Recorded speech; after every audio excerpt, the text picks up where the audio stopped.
Traffic वानोडीची कशी सुरळीत करता येईल त्याच्यावरती प्रामुख्याने आमचा प्रयत्न राहील. या प्रभागामध्ये आमचं पोलीस स्टेशन नाही आहे, पोलीस चौकीसुद्धा प्रभागाच्या बाहेर आहे.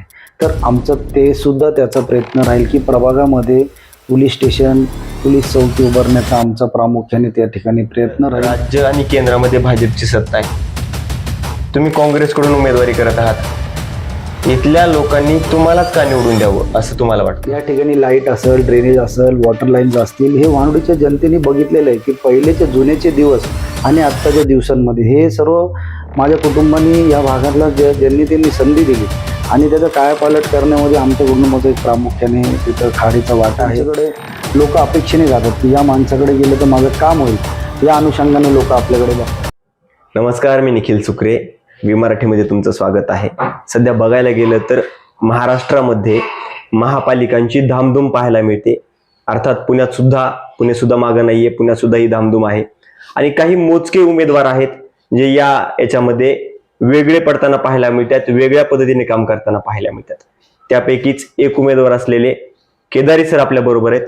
खरं तर त्यांच्याबद्दल सांगत असताना त्यांचा 15 ते 20 वर्ष राजकीय वारसा असलेले दाम्पत्य, आई वडील त्यांना लाभलेले आणि त्याच आई वडिलांचा वारसा पुढे चालवण्याचा निर्धार त्यांनी केलेला. नेमका निर्धार का केलेला आहे, त्यांना राजकारणात का एवढं काम करावं असं वाटतं? खरं तर सोशल वर्क कोरोनापासून ते करताना पाहायला मिळतात.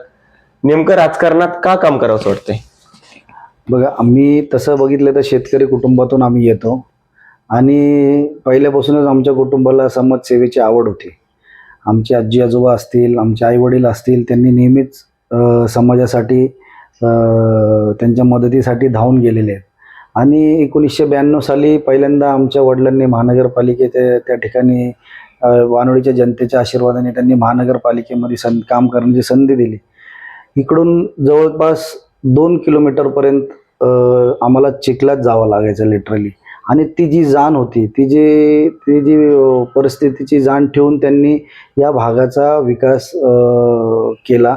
त्यांनी भान ठेवून योजना आखल्या आणि बेभानपणे त्या राबवल्या. आणि नक्कीच या ठिकाणी लाईट असेल, ड्रेनेज असेल, वॉटर लाईन्स असतील, हे वानोडीच्या जनतेने बघितलेलं आहे की पहिलेचे जुनेचे दिवस आणि आत्ताच्या दिवसांमध्ये हे सर्व माझ्या कुटुंबाने या भागातला ज्यांनी त्यांनी संधी दिली आणि त्याचा कायापालट करण्यामध्ये आमच्या कुटुंबाचा एक प्रामुख्याने तिथं खारीचा वाटा आहे. आणि तीच समाजसेवा, तोच राजकीय वारसा मी पुढे घेऊन जाण्याचा प्रयत्न प्रामाणिकपणे करतोय. आणि सातत्याने सत्ता असो किंवा नसो, आमचं कुटुंब त्या ठिकाणी लोकांच्या सेवेमध्ये आम्ही आहोत आणि यापुढे राहणार आहोत. बरं, नेमके काय मुद्दे आहेत, प्रश्न काय आहेत या भागाचे? आता तुम्ही सांगितलं काही गोष्टी होणं गरजेचं आहे, परंतु या प्रश्नांवरती उत्तर म्हणून त्या गोष्टी केल्या पाहिजेत. नेमके इथले प्रश्न काय आहेत या भागाचे? आत्ताचं वानोडीची समस्या, सर्वात मोठी समस्या ही ट्रॅफिक आहे. ट्रॅफिकचा प्रचंड त्रास वानोडीकरांना सोसावा लागतो आणि त्याच्यावरती उपाययोजना आखून त्याला ट्रॉफिक वानोडीची कशी सुरळीत करता येईल त्याच्यावरती प्रामुख्याने आमचा प्रयत्न राहील. त्याच्यानंतर वानोडीकरांना एक भाजी मंडई, त्या ठिकाणी आमचे जे पथारी बांधव जे रस्त्यावर त्या ठिकाणी व्यवसाय करतात, तर त्यांची गैरसोय न होता त्यांना एक फिक्स्ड कुठेतरी महानगरपालिकेतर्फे त्यांना एक डेडिकेटेड जागा त्या ठिकाणी अलॉट करून त्या ठिकाणी त्यांचं भाजी मंडई त्यांना उपलब्ध करून देऊन लोकांनाही सोयीचं होईल आणि त्यांनाही व्यवसाय करायला सोयीचं होईल, जेणेकरून रस्त्याचा डिरेक्टली इनडायरेक्टली ताण कमी होईल आणि वानोडीच्या ट्रॅफिक समस्या सोडवण्यामध्ये काही प्रमाणात त्याचा नक्कीच फायदा होईल असं मला वाटतं. त्याच्यानंतर आमच्या वानोडीच्या आता जो प्रभाग आहे, वानोडी साळुंकी विहार, या प्रभागामध्ये आमचं पोलीस स्टेशन नाही आहे, पोलीस चौकीसुद्धा प्रभागाच्या बाहेर आहे. तर आमचं ते सुद्धा त्याचा प्रयत्न राहील की प्रभागामध्ये पोलीस स्टेशन, पोलीस चौकी उभारण्याचा आमचा प्रामुख्याने त्या ठिकाणी प्रयत्न राहील की आमच्या भागामध्ये जी वाढती गुन्हेगारी असेल किंवा वाढतं जो लोकांना त्रास सहन करावा लागतो, तर त्याच्यावरती कुठेतरी नियंत्रण ठेवायसाठी आमच्या प्रभागामध्ये चौकी आणि स्टेशन होणे खूप गरजेचं आहे. आमचा त्याच्यासाठी प्रयत्न राहणार असेल. त्याच्यानंतर खेळाचं मैदान, लहान मुलांसाठी आमच्या प्रभागामध्ये कुठेही खेळाचं मैदान असं डेडिकेटेडली नाही. तर लेटेस्ट टेक्नॉलॉजी किंवा लेटेस्ट अपडेटेड फॅसिलिटीवालं एक खेळाचं मैदान या ठिकाणी प्रभागामध्ये होण्याचं गरजेचं आहे. कारण की आजकालची तुम्ही जर बघितलं असेल, आजकालची तरुण पिढी असेल, थोडीशी लहान, त्याच्यापेक्षाही लहान मुलं असतील, ते मोबाईलमध्ये म्हणा किंवा जास्त करून ते ह्याच्यावरती जास्त आकर्षित होतले, कारण की त्यांना खेळाचं मैदान उरलेलं नाही या ठिकाणी. आणि तेच कुठेतरी आपल्याला बदल घडवण्यासाठी, त्याच्यासाठीच आपल्याला त्याच्यापासून त्यांना दूर करून खेळावर, म्हणजे ते मोबाईलमध्ये खेळण्याच्या ऐवजी मैदानी खेळ खेळण्यासाठी त्यांना एक मोटिवेशनसाठी आणि किंवा त्यांचा आमचा प्रयत्न राहील. म्हणजे फुटबॉल असतील, क्रिकेट असेल, बॅडमिंटन असतील, आणखीन अनेक असे खेळाचे मैदान आहेत ज्याची फॅसिलिटी या ठिकाणी उभे करून त्यांना या ठिकाणी एक ती सुविधा उपलब्ध करून द्यायचा माझा प्रयत्न राहील. आणि प्रभागामध्ये आत्ता किमान एक स्टेशन, एक इंजिन लागेल असं फायर स्टेशन पण माझ्या डोक्यात त्या ठिकाणी प्लॅन आहे की प्रभागामध्ये मध्यभागीवरती वानवडी गाव असेल, याच्या आजूबाजूच्या परिसरात किमान एक इंजिन लागेल असं त्या ठिकाणी फायर स्टेशन उभं करायचं. हे माझ्या डोक्यामध्ये येणाऱ्या काळामध्ये वानवडीसाठी देणं म्हणजे प्लॅनिंगमध्ये आहे. बर, पण बघायला गेलं तर राज्य आणि केंद्रामध्ये भाजपची सत्ता आहे. तुम्ही काँग्रेसकडून उमेदवारी करत आहात. इथल्या लोकांनी तुम्हालाच का निवडून द्यावं असं तुम्हाला वाटतं? बघा, राज्यामध्ये असेल किंवा केंद्रात असेल, ती इलेक्शन्स एक वेगळ्या लेवलच्या असतात. ही स्थानिक स्वराज्य असते. तर स्थानिक स्वराज्य निवडणुकींमध्ये जो माणूस आपल्यासाठी धावून येतो किंवा आपल्या कामासाठी धावून येतो, की त्यांच्याकडे लोक अपेक्षेने जातात की या माणसाकडे गेले तर माझं काम होईल, या अनुषंगाने लोक आपल्याकडे बघतात.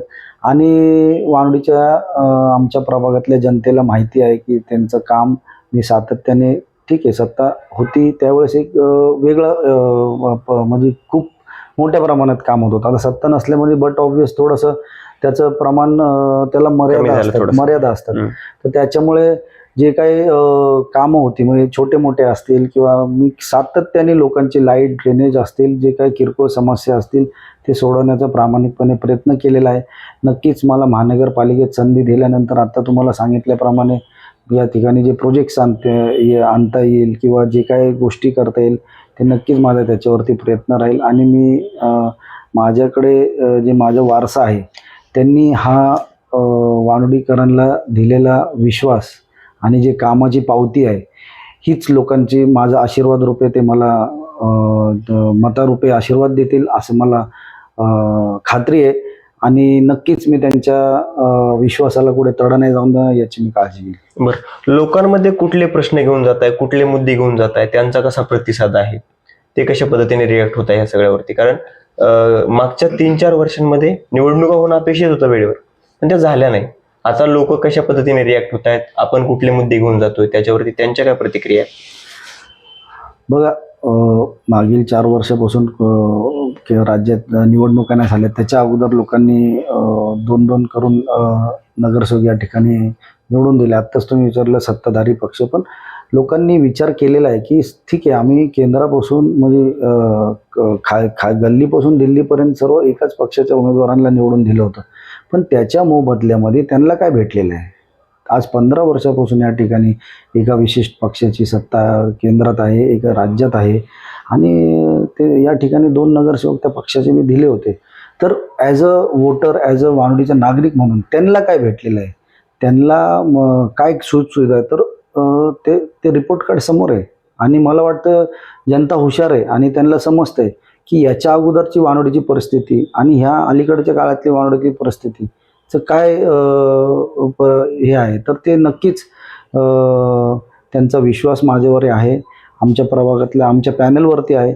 आणि माझ्यासोबत प्रशांतदादा आहेत आणि रत्नप्रभाताई आहेत. ते या भागातलं नेतृत्व केलं आलं. मागच्या 5 वर्षामध्ये ते या ठिकाणी नगरसेवक होते. त्यांनी 15 वर्ष त्या ठिकाणी महानगरपालिकेत काम केले. तर हा अनुभव, ते अनुभवी आहेत, माझ्या कुटुंबाचा अनुभव आहे. तर नक्कीच आम्ही दोघं मिळून वानवडीसाठी एक चांगल्या योजना घेऊन या ठिकाणी उतरू असं मी आपल्या मार्फत लोकांना विश्वास देतो.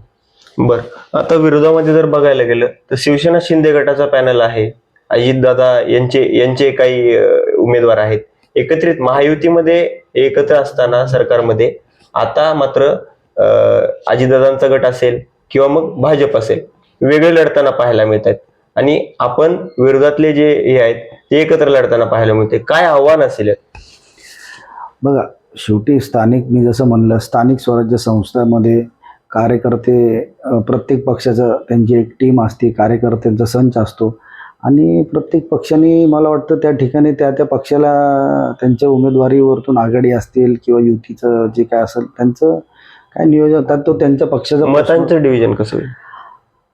आता ते मी कसं सांगू शकतो, नागरिकांनी ठरवणं. इथला मतदार आता मतदार शेवटी कसं असतं, प्रत्येक पक्षाची एक वोट बँक असते, प्रत्येक पक्षाला मानणारा एक वर्ग असतो आणि ते पक्ष ठरवतील आणि बाकीचे जे काही सामान्य नागरिक असतील तर त्यांना ते अपेक्षेने आमच्याकडे बघत आहे. तर मला विश्वास आहे ते नक्कीच मला संधी देतील, आमच्या सहकाऱ्यांना संधी देतील. ओके, शेवटचा प्रश्न, लोकांना काय आव्हान असेल? एवढ्या वर्षांनी निवडणूक होती, त्यांना सुद्धा आतुरता होती, अर्थात तुम्ही सुद्धा वाट बघत होता. लोकांना काय आव्हान असेल? मी आपल्यामार्फत या प्रभागातल्या मतदारांना एक विनंती करू इच्छितो की आपण या पहिल्याच्या लोकप्रतिनिधींनी जे काय काम केलं त्याचा तुम्ही रिपोर्ट कार्ड बघा आणि मी काय करणार आहे किंवा माझ्या कुटुंबाने वाढवणीसाठी काय दिलं त्याचा तुम्ही आढावा घ्या आणि मगच मतदान करा. एक सुशिक्षित आणि एक शिकलेल्या व्यक्तीला तुम्ही संधी द्या. बाकीचं काय मी बोलणार नाही, कोणावरती टीका करणार नाही, पण मला एकच बोलायचं आहे की येणाऱ्या महानगरपालिकेमध्ये आपण ज्यांना वोट करतोय त्यांना ते तुम्हाला काय देऊ शकतात याचं भान ठेवून तुम्ही त्या ठिकाणी मतदान करा. आणि तुम्हाला विनंती आहे की येणाऱ्या महानगरपालिकेमध्ये मला असेल, माझ्या सहकाऱ्यांना असेल, त्या ठिकाणी तुम्ही नक्कीच आशीर्वाद रूपे मतारूपे आशीर्वाद देताल एवढीच आपल्यामार्फत त्यांना विनंती करतो आणि अपेक्षा बाळगतो. नक्कीच. तर वानवडी साळुंके विहार या प्रभागामधील 18वा प्रभाग आहे हा. 18चे हे उमेदवार साहिल केदारे आपल्या बरोबर होते. त्यांनी प्रतिक्रिया दिलेली आहे की बाबा मी शेतकरी कुटुंबातून आलेलो आहे, माझा वारसा जरी लाभलेला असला तरी पण आमच्यामध्ये शेती करण्याची, उपजाऊ गोष्टी करण्याची ताकद आहे आणि आम्ही या ठिकाणी सुद्धा विकासाच्या माध्यमातून ते करून दाखवू. लोकांचे प्रश्न आहेत, अग्निशमन दल असेल त्याची एखादी इथं विंग असली पाहिजे, पोलीस स्टेशन असलं पाहिजे, इतर मुद्दे त्यांनी मांडलेलेच आहेत. परंतु तुम्ही सुद्धा या प्रभागामध्ये राहत असाल तर तुमचा कुठला प्रश्न आहे हे कमेंट करून नक्की कळवा. आणि अशाच माहितीपूर्ण व्हिडिओसाठी आणि मुलाखतींसाठी पाहत राहा वी मराठी. धन्यवाद.